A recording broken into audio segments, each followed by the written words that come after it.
All right. I saved this till almost the end. We're going to talk about your homepage for your course. Okay. We didn't touch on it at all. I'm going to tell you what the different options are. So if you're in your red community, you're at your red instance. I'm in gray. I'm going to show you in this course that I made. I'm going to tell you what all your different options are for homepage. I don't care which way you choose it.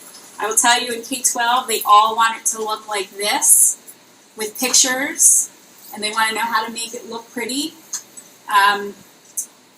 But this version wouldn't be accessible to screen readers, right? So this probably isn't going to work out because it's a table. There were alt tags in it. Yeah, so then it would be. Yeah, they would know. Think, yeah. Okay. If we use the alt tags, then it would. Yeah, we did it. We did it, but triple care. Okay, you did. All right. If you're in your course and you're on your homepage, you see over here on the right-hand side that the second button down is Choose Homepage. And you have all of these different options. So I'll take you through what they all do. Course Activity Stream. This is nice and clean, and it tells you the recent activity in this course. So this is going to show you announcements. You can open these up. Conversations. Any assignment notifications.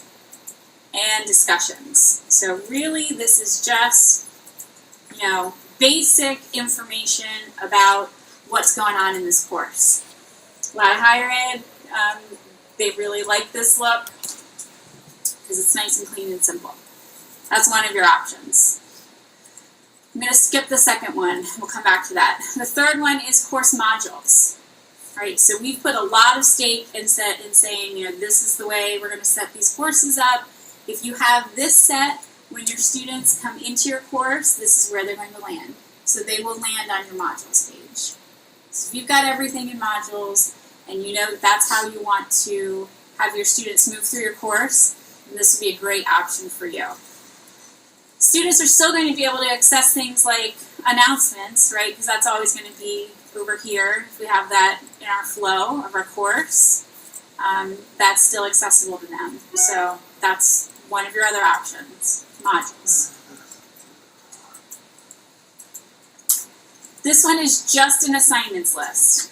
This is a danger group, okay? Because I'm sure you've got other content in your course, not just things that you want students to submit. So any of your other content, they're not going to see it if you have it set to this page. So they're never going to see your other good stuff that you put into your modules. They're not going to see files or pages. Okay, so beware, this one's dangerous. Syllabus. If you like the syllabus, I know we had some discussion about the syllabus that was being generated while we were adding things to our course. Again, you do have the ability to edit and add information at the top of the syllabus.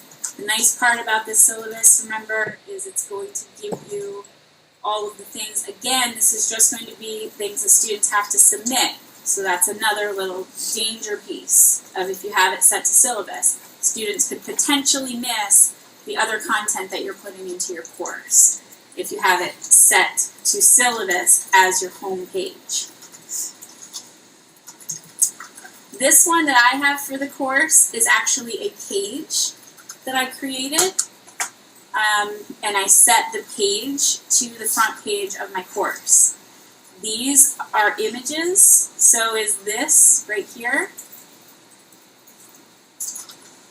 So this is actually, I created these images in Canva, which is a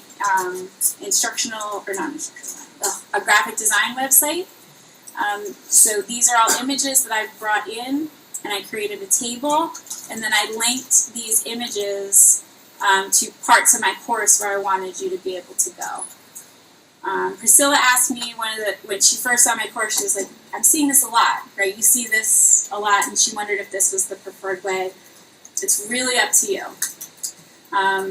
What was that first option? What does it show you? Course activity stream? The course activity stream is the first one. Yeah, what is that? Yeah, it looks like this.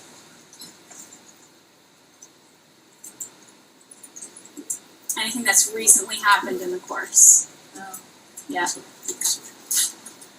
So, you know, you can think about kind of what is it that you want your students to first land on. I do have some other examples of front pages or home pages in Canvas. I can show you some of those.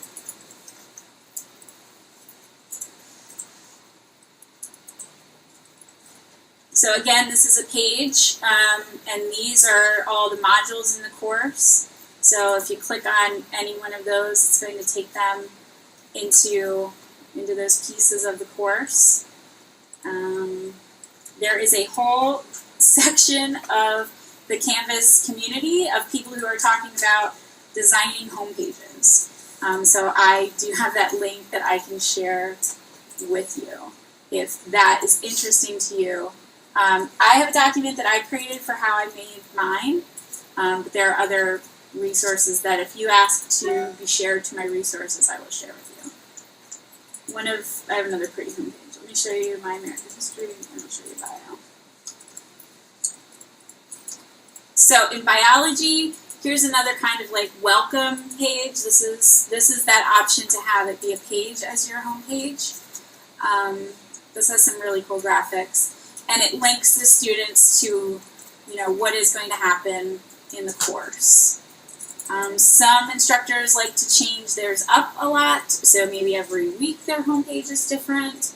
It really depends on how creative and intricate you want to get with what you want your students to see when they land in your course.